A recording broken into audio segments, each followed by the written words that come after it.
jeg synes, det er lidt morsomt, men alligevel, det sætter jo nogle tanker i gang, ikke? Både med hensyn til selvstændighed og hvad vi vil for fremtiden på Grønland. Det er i orden, at han bliver væk, så må vi jo se, hvad der sker. Hvorfor er det i orden? Jamen altså, Grønland har jo aldrig nogensinde været til salg. På et tidspunkt, så ville de jo købe det. Det er jo så længe siden, men det er jo andre tider.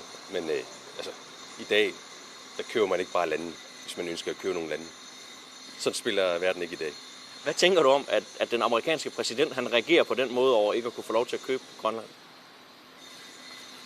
Det viser bare Trump i hans, det som han nu plejer at gøre, synes jeg. Altså, Trump er jo en mand for sig selv, kan man sige.